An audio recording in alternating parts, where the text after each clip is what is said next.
Dear students, welcome back to Ejuvala 2.0. അപ്പോൾ ഇതാ ഫെബ്രുവരിയിലേക്ക് കടന്നിരിക്കുകയാണ്. നമ്മളൊരു സ്റ്റഡി പ്ലാൻ ഒക്കെ ഇട്ടിട്ടുണ്ടായിരുന്നു. അതുവഴി പഠിക്കുന്ന സ്റ്റുഡൻസ് ഒക്കെ ഉണ്ടാവാമെന്ന് മിസ്സിന് അറിയാം. നമുക്കിനി വിരലിൽ എണ്ണാവുന്ന ഡേയ്സേ ഉള്ളൂ. കാരണം ഫെബ്രുവരി മാസത്തേക്ക് കടന്നു എന്ന് അർത്ഥം എന്താണ്? നമ്മുടെ എക്സാം നമ്മുടെ തൊട്ടടുത്ത് എത്തിയെന്നാണ് അല്ലേ. മാർച്ചിലൊന്നും നമുക്ക് ശരിക്കും ഡേയ്സ് തന്നെ ഇല്ല പഠിക്കാനായിട്ട്. സോ ഫെബ്രുവരി മാസത്തിൽ നിങ്ങൾ എല്ലാവരും പഠിച്ചു തുടങ്ങണം. ഫെബ്രുവരി 15 നമ്മുടെ മോഡൽ എക്സാം സ്റ്റാർട്ട് ചെയ്യാണ്. സോ ഇന്നത്തെ വീഡിയോ +2 എക്കണോമിക്സിലെ ചാപ്റ്റർ വൈസ് വെയിറ്റേജ് ആണ്. ഒരുപാട് പേരായി ചോദിക്കുന്നത് മിസ് കഴിഞ്ഞ കൊല്ലത്തെ വെയിറ്റേജ് തന്നെയാണ് ഇക്കൊല്ലം വരിക, കഴിഞ്ഞ കൊല്ലത്തെ ഡ്രോപ്പിംഗ് പോർഷൻ തന്നെയാണ് ഇക്കൊല്ലം വരിക എന്നൊക്കെ നമ്മൾ ചോദിച്ചതിനൊക്കെ നമ്മൾ വീഡിയോസ് ഇട്ടിട്ടുണ്ട്. കാണാത്ത സ്റ്റുഡൻസ് ഉണ്ട് എങ്കിൽ മിസ് ലിങ്ക് ഡിസ്ക്രിപ്ഷൻ ബോക്സിൽ കൊടുക്കുന്നുണ്ട്. പിന്നെ അതിന് മുന്നേ ഇതൊക്കെ കഴിഞ്ഞ് ഓരോ ചാപ്റ്ററിൽ നിന്നും എന്തൊക്കെയാണ് പഠിക്കാമെന്ന് പോലും അറിയാതെ സംശയമായി വിഷമിച്ചിരിക്കുന്ന സ്റ്റുഡൻസിനോട് പറയാനുള്ളത്, നമ്മൾ ഒരു ഓൺലൈൻ ക്രാഷ് ബാച്ച് തുടങ്ങിയിരുന്നു. ഒരു 50 ഡേയ്സിൻ്റെ 500 per സബ്ജക്റ്റ് ആണ് നമ്മുടെ ഫീസൊക്കെ ഉണ്ടായിരുന്നത്. അതിലിപ്പോൾ ചാപ്റ്റർ വൈസ് ക്ലാസ്സുകളെല്ലാം കഴിഞ്ഞിരിക്കുകയാണ്. നമ്മൾ റിവിഷൻസും അതുപോലെ പ്രീവിയസ് ഇയർ ക്വസ്റ്റ്യൻ പേപ്പേഴ്സൊക്കെയാണ് നമ്മൾ ഇനി ഡെയിലി ചെയ്യാനായിട്ട് പോകുന്നത്. സോ നിങ്ങൾക്കും ഇനിയും ജോയിൻ ചെയ്യേണ്ടവർക്ക് ചെയ്യാം. നമ്മൾ കഴിഞ്ഞ കംപ്ലീറ്റ് ക്ലാസ് നിങ്ങൾക്ക് വിട്ടുതരും. അത് നിങ്ങൾക്ക് ലിങ്ക് വഴി നോക്കിയാൽ മതി. ലൈവ് സ്ട്രീം ആയിട്ടായിരിക്കും ക്ലാസ്, പ്രൈവറ്റ് ലിങ്ക് ആയിരിക്കും നിങ്ങൾക്ക് ഇട്ടുതരാം. മിസ് എഴുതിയ പോലെ PDF നോട്ടുകളെല്ലാം നിങ്ങൾക്ക് തന്നിട്ടുണ്ടാവും. ഒന്നും പഠിക്കാത്ത സ്റ്റുഡൻസ് പാസ്സാവുമോ എന്നുള്ള സംശയമുള്ള കുട്ടികൾക്കൊക്കെ വളരെയധികം ഹെൽപ്ഫുൾ ആയിരിക്കും മിസ്സിന്റെ നോട്ട്സ് എന്നുള്ളത് എനിക്ക് 100% ഉറപ്പാണ്. ഓക്കെ, അപ്പോൾ അതിന്റെ ഡീറ്റെയിൽസ്, ഓൺലൈൻ ക്രാഷ് കോഴ്സിന്റെ ഡീറ്റെയിൽസ് വേണം എന്നുള്ള സ്റ്റുഡൻസ് ഉണ്ടെങ്കിലും മിസ് ലിങ്ക് ഡിസ്ക്രിപ്ഷൻ ബോക്സിൽ കൊടുക്കുന്നുണ്ട്. മിസ്സിന്റെ കോൺടാക്ട് ഡീറ്റെയിൽസും കൊടുക്കുന്നുണ്ട്. അതിൽക്കൊരു വാട്സ്ആപ്പ് മെസ്സേജ് അയക്കാം. ഓക്കെ, അപ്പൊ നമുക്ക് നോക്കാം +2 ഇക്കണോമിക്സിലെ ചാപ്റ്റർ വൈസ് എത്ര ചാപ്റ്റേഴ്സ് ഉണ്ട്, ഏതൊക്കെ പാഠത്തിൽ നിന്നാണ് ഇമ്പോർട്ടൻസ് എന്നൊക്കെ. നമുക്ക് ഈ വെയിറ്റേജ് നോക്കുന്നതിന്റെ ഗുണം എന്താ? ഏത് പാഠമാണ് ഏറ്റവും കൂടുതൽ മാർക്ക് സ്കോർ ചെയ്യാൻ പറ്റുക നമുക്ക് അറിയാൻ പറ്റും അല്ലെ. അപ്പൊ ആ ഒരു ഇമ്പോർട്ടൻസ് വെച്ച് പഠിക്കുക. ഇനി നിങ്ങൾ ഈ ചാപ്റ്ററും പിടിച്ചിരുന്നിട്ട് കാര്യമുണ്ടോ? ഒന്നാം പാഠം പിടിച്ചിരുന്ന് പഠിച്ചിട്ട് കാര്യമില്ല. ഇനി നമ്മൾ ഏറ്റവും കൂടുതൽ ഇമ്പോർട്ടൻ്റ് ആയ പാഠം ആദ്യം പഠിക്കണം.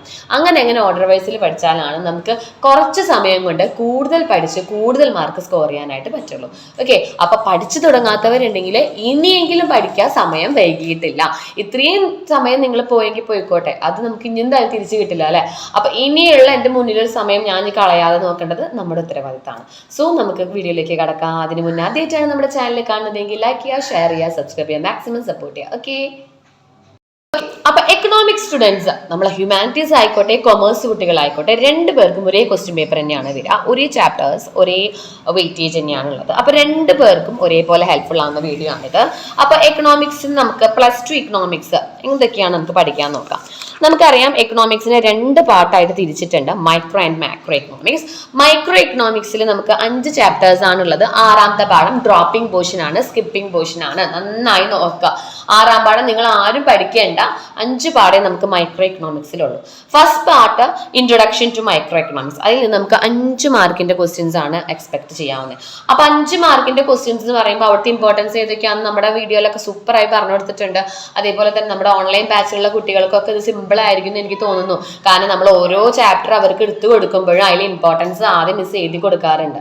അപ്പൊ ഇൻട്രൊഡക്ഷൻ ടു മൈക്രോ എക്കണോമിക്സ് നമ്മൾ അതിന്റെ മീനിങ്സ് പഠിക്കാം. പിന്നെ central problems of an economy, അതൊക്കെ വളരെയധികം ഇമ്പോർട്ടന്റ് ആണ്. Then theory of consumer behaviour നോക്കിയ 16 മാർക്കാണ് അവിടുന്ന് നിങ്ങൾക്ക് ഉള്ളത്. അപ്പൊ നിങ്ങൾ വിചാരിക്കും ഓ മൈ ഗോഡ്, ഈ 16 മാർക്കോ ആ ചാപ്റ്ററിൽ നിന്ന്. അപ്പൊ സിമ്പിൾ ആണ്. നമുക്ക് അതിൽ കുറച്ച് വരയ്ക്കാൻ അറിയണം, ബഡ്ജറ്റ് ലൈനിന്റെ ഷിഫ്റ്റുകൾ അറിയണം, ഡിമാൻഡ്, ലോ ഓഫ് ഡിമാൻഡ്, അതിന്റെ കുറച്ച് പ്രൈസ് ഇലാസ്റ്റിറ്റി ഓഫ് ഡിമാൻഡ്, ഒരു 5 ടോപ്പിക് പഠിച്ചാൽ ഈ 16 മാർക്ക് നിങ്ങൾക്ക് സിമ്പിൾ ആയിട്ട് കയ്യിൽ വെക്കാം.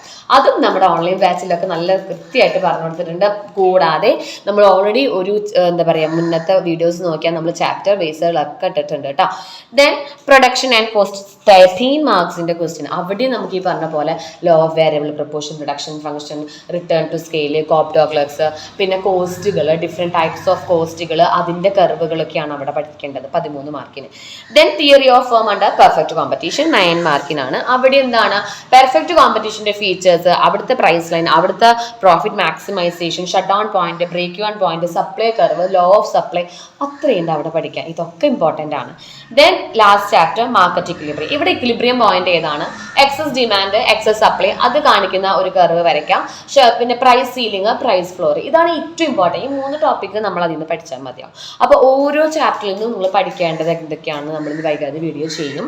പിന്നെ ഓൾറെഡി നമുക്കറിയാം, നമ്മളിത് മുന്നേ വീഡിയോ ചെയ്തിട്ടുണ്ട്. അപ്പോൾ ഈ മൈക്രോ ഇക്കണോമിക്സിലെ 2nd, 3rd, 4th ഇത് നിങ്ങൾ ആദ്യം പഠിക്കാം. ഇത് മൂന്നും പഠിച്ചാൽ തന്നെ ഡബിൾ പാസ് നിങ്ങൾക്ക് ഉറപ്പാണ്.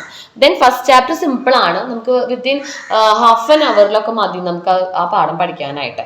ദെൻ മാർക്കറ്റ് ഇക്വിലിബ്രിയം, അങ്ങനെയാണ് മൈക്രോ എക്കണോമിക്സിന്റെ ഓർഡർ പോവുക. ഇവിടെ എന്ന് വെച്ചാൽ മൈക്രോ എക്കണോമിക്സിൽ നമുക്ക് നല്ല മാർക്ക് സ്കോർ ചെയ്യണമെങ്കിൽ നമ്മൾ മൈക്രോയുടെ കൂടെ എന്തും കൂടി ചെയ്യണം, അതിന്റെ കർവും കൂടി വരയ്ക്കാനായിട്ട് പഠിക്കാം. കർവ് ഉണ്ടെങ്കിൽ നല്ല മാർക്ക് കിട്ടും. ഓക്കെ, അപ്പോൾ മൈക്രോ എക്കണോമിക്സ് പഠിക്കുമ്പോൾ നിങ്ങൾ ഓരോ ടോപ്പിക്ക് പഠിക്കുമ്പോൾ ഷട്ട് ഡൗൺ പോയിന്റ് പഠിക്കുകയാണെങ്കിൽ അതിന്റെ കർവ് വരയ്ക്കാൻ പഠിക്കുക. അപ്പോൾ ഒരു 4 മാർക്കിന്റെ ചോദ്യമാണെങ്കിൽ ആ വരയ്ക്ക് തന്നെ 2 മാർക്ക് ഉണ്ടാവും. അങ്ങനെയാണ് നമുക്ക് മൈക്രോ എക്കണോമിക്സിൽ മാർക്ക് സ്കോർ ചെയ്യാനുള്ള മെയിൻ ടിപ്പ് എന്ന് പറയുന്നത്. അപ്പോൾ ഇതിനെപ്പറ്റി അറിയാത്തവരുണ്ടെങ്കിൽ മിസ് എന്താ പറയുക, മുന്നത്തെ വീഡിയോസ് നോക്കുക. നമ്മളിനി ഇടും, കർവുകളൊക്കെ ആയിട്ട് വീഡിയോസ് ഇടും. അപ്പോൾ അത്രയും വെയിറ്റ് ചെയ്യേണ്ടാത്തവർക്ക് ഇനി ചാപ്റ്റർ വൈസ് ആണെങ്കിൽ മിസ്സിന്റെ ഓൺലൈൻ ക്ലാസ്സിന്റെ ഡീറ്റെയിൽസ് അറിയുന്നുണ്ടെങ്കിൽ ചോദിക്കുക കേട്ടോ. Then macro economics. Macro economics എന്ന് പറയുമ്പോൾ എന്താണ്, അവിടെ നമുക്ക് 6 പാഠം പഠിക്കാനുണ്ട്. പക്ഷേ ഈ 6ാം പാഠത്തിൽ ചില പോർഷൻസ് സ്കിപ്പിംഗ് ആണ്. അവിടെ നിങ്ങൾ മെയിൻ ടോപ്പിക്കായ 2 ടോപ്പിക്കാണ് അവിടെ പഠിച്ചാൽ മതിയാവും. അപ്പോൾ നമ്മുടെ ഓൺലൈൻ ക്ലാസ്സിൽ ഇപ്പോൾ ഇതാ 5 പാഠം നമ്മുടെ കഴിഞ്ഞിരിക്കുകയാണ്. ലാസ്റ്റ് ചാപ്റ്റർ തൊട്ട് നമ്മൾ ഇപ്പം പ്രീവിയസ് ഇയർ ക്വസ്റ്റ്യൻ പേപ്പേഴ്സ് ആണ് ഇനിയുള്ള ദിവസങ്ങളിൽ നമ്മൾ ചെയ്തുകൊണ്ടിരിക്കുക. അതായത് നമ്മൾക്ക് ഈ മന്ത് ലാസ്റ്റ് വരെ നമ്മുടെ ക്ലാസ് ഉണ്ടാവും. ഫെബ്രുവരി 29 വരെ നമ്മുടെ ക്ലാസ് ഉണ്ടായിരിക്കും. അപ്പോൾ ചാപ്റ്റർ വൈസ് കഴിഞ്ഞു. അപ്പോൾ ശരിക്കും പറഞ്ഞാൽ നമ്മൾ ക്ലാസ് എടുത്ത് കഴിഞ്ഞു. പക്ഷെ നമുക്ക് അങ്ങനെയല്ല, നിങ്ങൾക്ക് പ്രീവിയസ് ഇയർ ക്വസ്റ്റ്യൻ പേപ്പർ നമ്മൾ ഓൾറെഡി 50 ഡേയ്സ് ക്രാഷ് എന്ന് പറഞ്ഞ ചെയ്തതിൽ പ്രീവിയസ് ഇയർ ക്വസ്റ്റ്യൻ പേപ്പർ ഉണ്ടായിരിക്കും. ഒരു എക്സാമിന് പോകുമ്പോൾ നിങ്ങൾ ഓക്കെ ആണെന്ന് നമുക്ക് തോന്നണം. അങ്ങനെയാണെങ്കിൽ നമ്മൾ ക്ലാസ് നമുക്ക് കണ്ടിന്യൂസ് ആക്കി നമ്മൾ എടുത്തിട്ട് കാര്യമുള്ളൂ. സോ അതുകൊണ്ട് തന്നെ ഇനിയുള്ളത് നമ്മുടെ ക്ലാസ്സിൽ അതായിരിക്കും. അപ്പോൾ ജോയിൻ ചെയ്യണം എന്നുള്ളവർക്ക് ജോയിൻ ചെയ്യാം. ടെന്നീസ് പിന്നെയും പറഞ്ഞത് നിങ്ങൾക്ക് ലാസ്റ്റ് ഗെയിമിൽ നിങ്ങൾക്ക് സപ്പോർട്ട് ചെയ്യാൻ ആരും ഇല്ലാന്ന് വിചാരിക്കുന്നവർക്ക് വേണ്ടിയിട്ടാണ്. Okay, then macro economics second പാർട്ടാണ്. അവിടെ ഫസ്റ്റ് ചാപ്റ്ററിൽ നിന്ന് 6 മാർക്കിൻ്റെ ആണ് നമ്മൾ ഇൻട്രൊഡക്ഷൻ. അവിടെ മാക്രോയുടെ ഡിഫറൻസ്, പിന്നെ മാക്രോ എക്കണോമിക്സിന്റെ ഇവല്യൂഷൻ, ഇതാണ് 2 ടോപ്പിക്ക്. ദെൻ നാഷണൽ ഇൻകം അക്കൗണ്ടിങ്ങിൽ 16 മാർക്ക്. ഇവിടെ നമ്മൾ കുറച്ച് പ്രശ്നപ്പെടും. ഇവിടെ നമുക്ക് ഒരുപാട് ഇക്വേഷൻസ് പഠിക്കാനുണ്ട്. അതിൽ ഏത് ഇക്വേഷനാണ് എക്സാമിന് ചോദിക്കാമെന്ന് നമുക്കറിയില്ല. ചിലപ്പോൾ GDP, market price, factor cost, GNP, NNPFC, NNP അങ്ങനെ കുറേ, പിന്നെ PDI ഉണ്ട്, പേഴ്സണൽ ഇൻകം ഉണ്ട്, GDP ഡിഫ്ലേറ്റർ ഉണ്ട്, അങ്ങനെ ഒരുപാട് ഇക്വേഷൻസ് അവിടെ പഠിക്കാനുണ്ട്. സെക്കൻഡ് പാർട്ടിലെ മാക്രോ എക്കണോമിക്സിനെ സംബന്ധിച്ച് ഇക്വേഷൻസ് ആണ് കൂടുതൽ. അവിടെ കുറവാണെങ്കിൽ ഇവിടെ നമുക്ക് ഇക്വേഷൻസ് ആണ്. ദെൻ മണി ആൻഡ് ബാങ്കിങ്, ഇവിടെ നമുക്ക് കുറച്ച് തിയറീസ് ആണ് പഠിക്കാനുള്ളത്. Functions of money, functions of commercial bank, then functions of central bank, 3 motives. ഇതിൽ കംപ്ലീറ്റ് പാഠം പഠിക്കണം. ഇത് നമുക്ക് അങ്ങനെ സ്കിപ്പ് ചെയ്യാനൊന്നുമില്ല പാഠത്തിൽ. അപ്പോൾ 3ാം പാഠം നിങ്ങൾ ആദ്യം പഠിക്കാം. ഇക്വേഷൻസ് 2ാം പാഠത്ത് സ്കിപ്പ് ചെയ്യുന്നവർക്ക് സ്കിപ്പ് ചെയ്തിട്ട് ബാക്കിയുള്ള പോർഷൻസ് പഠിക്കാം. ദെൻ ഇൻകം ഡിറ്റർമിനേഷനിൽ നമുക്ക് പഠിക്കാനുള്ളത് അഗ്രിഗേറ്റ് ഡിമാൻഡ് കണ്ടുപിടിക്കാനുള്ള ഇക്വേഷൻ, അതിൻ്റെ ഒരു പ്രോബ്ലം, പിന്നെ ഏതൊക്കെ സെക്ടേഴ്സ് ആണുള്ളത്, MPC, MPS, അങ്ങനെ പാരഡോക്സ് ഓഫ് ത്രിഫ്റ്റ്, ഇതൊക്കെയാണ് അവിടെ ഏറ്റവും ഇമ്പോർട്ടൻ്റ് ആയിട്ടുള്ള ടോപ്പിക്. Then government budget. ഇവിടെ നമ്മൾക്ക് ഫസ്റ്റ് തിയറി കമ്പോണൻസ് ഓഫ് ബജറ്റിൻ്റെ കമ്പോണൻസ്, അതിൻ്റെ ഫ്ലോ ചാർട്ട്, അതിൻ്റെ ഡിഫറെൻറ്റ് ടൈപ്സുകൾ, പിന്നെ ഡിഫറെൻറ്റ് ടൈപ്സ് ഓഫ് ബജറ്റ്, അതൊക്കെയാണ് അവിടെ. അവരുടെ പ്രോബ്ലം അങ്ങനെ വരാറില്ല, എങ്കിലും നമ്മൾ ജസ്റ്റ് നോക്കി വെക്കണം. ദെൻ ഓപ്പൺ ഇക്കോണമിയിൽ 3 ലിങ്കേജസ് ആണ്, അതായത് പുറത്തും നമ്മളും തമ്മിലുള്ള 3 ലിങ്കേജസ് ഏതൊക്കെയാണ്, അതാണ് ആ പാഠത്തിൽ. അപ്പോൾ ഇത്രയും മാർക്സ് ആണ്. അപ്പോൾ 2, 3 and 4 ഇത് പഠിച്ചതിന് ശേഷം നിങ്ങൾ ബാക്കിയുള്ളത് സ്കോർ ചെയ്താൽ മതിയാവും. ഓക്കെ, ഇപ്പോൾ മൈക്രോ എക്കണോമിക്സിലും നിങ്ങൾക്ക് പഠിക്കേണ്ട വെയിറ്റേജ് കിട്ടിയിട്ടുണ്ട്.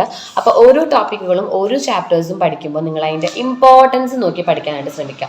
ഇനി ഇമ്പോർട്ടൻസ് നോക്കിയിട്ട് പഠിച്ചാൽ മതി. ഈ ഇമ്പോർട്ടൻസ് നോക്കിക്കഴിഞ്ഞാൽ നിങ്ങൾ പിന്നെ പഠിക്കേണ്ടത് എന്താ, പ്രീവിയസ് ഇയർ ക്വസ്റ്റ്യൻ പേപ്പറാണ്. പ്രീവിയസ് ഇയർ ക്വസ്റ്റ്യൻ പേപ്പറും കൂടെ നിങ്ങളുടെ ഓക്കെ കഴിഞ്ഞാൽ പെർഫെക്റ്റ്ലി ഓക്കെ. നമുക്ക് പിന്നെ ക്വസ്റ്റ്യൻ പേപ്പറിനനുസരിച്ച് ഈസി ക്വസ്റ്റ്യൻ പേപ്പർ ആണെങ്കിൽ നല്ല മാർക്ക് സ്കോർ ചെയ്യാനായിട്ട് പറ്റില്ല. ഈസി എന്ന് പറയുന്നത് എന്താ, ഇപ്പം എല്ലാവരും പറയും നല്ല ടഫ് പേപ്പർ ആയിരുന്നു, ഈസി പേപ്പർ ആയിരുന്നു. എന്താ കാര്യം എന്നറിയോ, ഈസി പേപ്പറാന്ന് വെച്ചിട്ട് നമ്മൾ പറയാം, നമുക്ക് റിപ്പീറ്റഡ് ആയി ചോദിച്ചിട്ട് ക്വസ്റ്റ്യൻസ് തന്നെ ചോദിക്കാം. ദെൻ നമ്മൾ പ്രീവിയസ് ഇയർ ക്വസ്റ്റ്യൻ പേപ്പറിൽ പഠിച്ച ആ കാര്യങ്ങളൊക്കെ തന്നെയാണ് പിന്നീട് ചോദിക്കുന്നത് എങ്കിൽ അത് നല്ല ഈസിയാണ്. പക്ഷേ അധികം ചോദിക്കാൻ സാധ്യതയില്ലാത്ത കാര്യങ്ങളൊക്കെയാണ് നമ്മൾ ക്വസ്റ്റ്യനിൽ ഉണ്ട് വെച്ചെങ്കിൽ അത് ടഫാണ്. അല്ലാതെ ടഫ് എന്ന് പറയാൻ നമുക്ക് പ്രത്യേകിച്ചൊന്നുമില്ല. പുറത്തുനിന്നുള്ള ചോദ്യം ഒരിക്കലും വരില്ല. എക്കണോമിക്സ്, അക്കൗണ്ടൻസി, ബിസിനസ് ഒക്കെ സബ്ജക്ട് വൈസിൻ്റെ ഉള്ളിൽ തന്നെ കിടന്ന് കളിക്കുകയാണ് ചെയ്യുക. ഓക്കെ ഡിയർ സ്റ്റുഡൻറ്റ്, അപ്പോൾ സമയം വേസ്റ്റ് ചെയ്യരുത്. എല്ലാവരും നല്ലപോലെ പഠിക്കാം. മോഡൽ എക്സാമിന് നല്ല രീതിയിലൊരു ഫൈനൽ എക്സാം ആയിട്ട് നിങ്ങൾ പ്രിപ്പയർ ചെയ്യുക. 15-ാം നമുക്ക് ഫൈനൽ എക്സാം ആണ് എന്ന് വിചാരിച്ച് പഠിച്ചാൽ മാത്രമേ നിങ്ങൾക്ക് നല്ല മാർക്ക് സ്കോർ ചെയ്യാനായിട്ട് സാധിക്കുള്ളൂ കേട്ടോ. ഓക്കെ ഡിയർ സ്റ്റുഡൻറ്റ്, അപ്പോൾ നിങ്ങൾക്ക് വീഡിയോ ഹെൽപ്ഫുൾ ആയെന്ന് വിചാരിക്കുന്നു. വീഡിയോ ഹെൽപ്ഫുൾ ആയെങ്കിൽ ലൈക്ക് ചെയ്യുക, ഷെയർ ചെയ്യുക, സബ്സ്ക്രൈബ് ചെയ്യുക, മാക്സിമം സപ്പോർട്ട് ചെയ്യുക. ഇതിന് മുമ്പുള്ള എല്ലാ വീഡിയോസും നിങ്ങൾക്ക് കാണണമെന്നുണ്ടെങ്കിൽ നമ്മുടെ ചാനലിൽ പോവുക. ഒപ്പം ഡിസ്ക്രിപ്ഷൻ ബോക്സിൽ മിസ് ലിങ്ക് കൊടുക്കുന്നുണ്ട്. ഇപ്പോൾ അടുത്തുള്ള വീഡിയോസ് ഇടാനായിട്ട്. ദെൻ നമ്മുടെ ഓൺലൈൻ കോഴ്സിനെ അറിയാനായിട്ട്, ഓൺലൈൻ ക്രാഷ് കോഴ്സിനെ കുറിച്ച് അറിയുന്നവർക്ക് മിസ്സിൻ്റെ ഫോൺ നമ്പർ നമ്മൾ ലിങ്കിൽ താഴെ കൊടുക്കുന്നുണ്ട് കേട്ടോ, ഡിസ്ക്രിപ്ഷനിൽ കൊടുക്കുന്നുണ്ട്. ഒന്ന് വാട്സപ്പ് ചെയ്ത് ഡീറ്റെയിൽസ് ചോദിക്കാം കേട്ടോ. അപ്പോൾ സമയം കളയരുത്, നിങ്ങൾക്ക് ഇഷ്ടമുള്ള പോലെ ഇഷ്ടമുള്ള രീതിയിൽ സ്റ്റഡി പ്ലാൻ ഉണ്ടാക്കി പഠിക്കാം. എക്കണോമിക്സിൽ ഈ പറഞ്ഞ കാര്യങ്ങൾ കൂടുതൽ ശ്രദ്ധിച്ചാൽ ഒന്നും കൂടി നല്ലത്. Okay dear student, thank you so much.